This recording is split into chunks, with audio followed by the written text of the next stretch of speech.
दानी पेड़ कहानी कक्षा 5 की पाठ्य पुस्तक गुंजन से ली गई है। पेड़ हमें न केवल ऑक्सीजन और भोजन प्रदान करते हैं, अपितु ये हमारे जीवन को जीने के लिए अति आवश्यक वस्तुएं जैसे कि दवाइयाँ, स्वच्छ हवा, स्वच्छ जल, वर्षा आदि प्रदान करने में अपना विशेष योगदान देते हैं।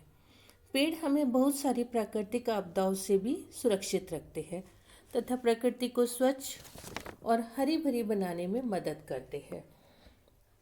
पेड़ों के महत्व को उजागर करती हुई यह कहानी हमें दूसरों की मदद करने की सीख देती है। एक पेड़ था, वह एक छोटे लड़के को बहुत प्यार करता था। लड़का प्रतिदिन यानी रोजाना पेड़ के पास आता और उसके पत्ते इकट्ठे करता था। पेड़ पर बहुत सुंदर फूल लगते थे। लड़का फूल इकट्ठे करके उनकी माला बनाता था। वह पेड़ के तने पर चढ़ता और उसकी डाल पर झूला झूलता। वह पेड़ के फल खाता और उसके साथ लुक्का छिपी खेलता। जब थक जाता तो उसी की छाया में सो जाता। लड़का भी पेड़ से बहुत प्यार करता था। पेड़ बहुत खुश था। समय बीतता गया, लड़का बड़ा हो गया। अब पेड़ अपने आप को अकेला महसूस करने लगा। एक दिन जब लड़का पेड़ के पास आया तो पेड़ ने कहा, बेटा आओ, मेरे तने पर चढ़ो और मेरी डाली से झूलो। मेरे फल खाओ, मेरी छाया में खेलो और खुश रहो। लड़के ने कहा, अब मैं बड़ा हो गया हूँ। अब मेरी उम्र पेड़ पर चढ़ने और खेलने की नहीं रह गई है। अब मैं चीज़ें खरीद कर उसका आनंद उठाना चाहता हूँ, यानी मज़ा लेना चाहता हूँ। अब सब चीज़ों को खरीदने के लिए मुझे कुछ पैसे चाहिए। क्या तुम कुछ पैसे दे सकते हो? लड़के ने पेड़ से क्या मांगा? पैसे। पेड़ ने कहा, पैसे तो मेरे पास है नहीं। मेरे पास केवल पत्ते और फल हैं। मेरे फल तोड़ लो और इन्हें शहर में बेच देना। इससे तुम्हें पैसे मिल जाएंगे और तुम अपनी मनचाही वस्तुएं यानी चीज़ें खरीद पाओगे। लड़का पेड़ पर चढ़ा। उसने फल तोड़कर इकट्ठे किए। पेड़ बहुत खुश था। लड़का वे फल बाजार ले गया। फिर वह लड़का बहुत दिनों तक नहीं आया। पेड़ बहुत दुखी हुआ। एक दिन जब लड़का वापस आया तो पेड़ खुशी से हिलते हुए कहने लगा, आओ, मेरे तने पर चढ़ो, मेरी डाली से झूलो और खुश रहो। लड़के ने कहा, अब मुझे पेड़ों पर चढ़ने की फुर्सत नहीं है। मैं युवा हो चुका हूँ। युवा यानी जवान हो चुका हूँ, बड़ा हो चुका हूँ। मुझे एक घर की ज़रूरत है जिसमें मैं सुरक्षित रह सकूं। मुझे अब पत्नी और बच्चे चाहिए और उनके लिए घर चाहिए। क्या तुम मुझे एक घर दे सकते हो? मेरे पास घर तो नहीं है, पेड़ ने कहा। यह जंगल ही मेरा घर है। पर तुम चाहो तो मेरी शाखाएं यानी टहनियाँ काटकर उनसे घर बना लो। मुझे इससे प्रसन्नता होगी। तब लड़के ने पेड़ की शाखाएं टहनियाँ काटी और उन्हें ले गया अपना घर बनाने। इधर पेड़ अब भी खुश था। कितने ही दिन बीत गए, पेड़ प्रतिदिन लड़के की राह देखता।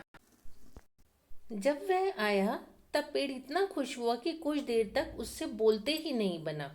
आओ बेटा, पेड़ फुसफुसाया, बहुत दिनों में आए हो, आओ खेलो। मैं बहुत दुखी हूँ और मेरी उम्र अब खेलने की नहीं रह गई। मुझे एक नाव चाहिए जो मुझे 7 समुद्र पार ले जाए। क्या तुम मुझे एक नाव दे सकते हो? युवक ने कहा। मेरा तना काटकर तुम एक नाव बना लो, पेड़ ने उपाय सुझाया। तब तुम समुद्र पार कर सकते हो और खुश रह सकते हो। तब लड़के ने पेड़ का तना काटा और उसकी नाव बनाकर समुद्र पार गया। पेड़ अब भी खुश था। ना ना, वास्तव में पेड़ खुश नहीं था। अब वह पेड़ नहीं, एक ठूठ था। बहुत सालों बाद लड़का फिर पेड़ के पास आया। अब वह वृद्ध यानी बूढ़ा हो चुका था। क्षमा करना बेटा, अब मेरे पास तुम्हें देने के लिए कुछ भी नहीं बचा है। अब तो मुझ पर कोई फल नहीं लगता, पेड़ ने कहा। मेरे दांत इतने कमज़ोर हैं कि मैं उनसे फल चबा ही नहीं सकता, वृद्ध ने कहा। मेरी शाखाएं भी अब नहीं रही जिन पर तुम झूल सको।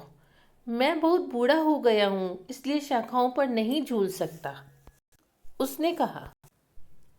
मेरा तना भी पूरा नहीं रहा जिस पर तुम चढ़ सको, पेड़ ने कहा। मैं बहुत थका हूँ, तने पर चढ़ने की ताकत मुझ में नहीं है, वृद्ध बोला, क्योंकि वह एक बच्चा जो था बूढ़ा हो गया था। मैं तुम्हें कुछ देना चाहता था, परंतु अब मेरे पास कुछ भी शेष यानी बाकी नहीं है। हाँ, बस ये कटा तना ही बचा है। मुझे क्षमा करना। मुझे अब ज़्यादा कुछ भी नहीं चाहिए, वृद्ध बात काट कर बोला। केवल एक शांत जगह चाहिए बैठने और सुस्ताने के लिए। मैं बहुत थका हूँ। पेड़ ने कहा, आओ बेटा, मुझ ठूंठ पर बैठो। ठूंठ यानी बिना डाल और पात का तना, और आराम करो। वृद्ध उस ठूंठ पर बैठ गया। पेड़ फिर प्रसन्न था। पेड़ प्रकृति की वो देन है जिसका कोई विकल्प उपलब्ध नहीं है। पेड़ हमारा सबसे पक्का मित्र है। हमारे द्वारा लगाया गया पेड़ सिर्फ हमें ही लाभ नहीं पहुंचाता, बल्कि आने वाली कई पीढ़ियों को लाभ पहुंचाता है। हवा, पानी, खाने पीने की सामग्री, ईंधन, वस्त्र, जानवरों का चारा, अन्य कार्यों में प्रयोग करने के लिए लकड़ी, सब हमें पेड़ों से ही मिलती है। पेड़ पर्यावरण से कार्बन डाइऑक्साइड लेकर बदले में ऑक्सीजन देते हैं। इसलिए हमें चाहिए कि हमें ज़्यादा से ज़्यादा पेड़ लगाने हैं। यदि ये छोटा सा कदम हर व्यक्ति उठाएगा तो यह धरती और धरती पर जीवन सब खुशहाल रहेगा। धन्यवाद।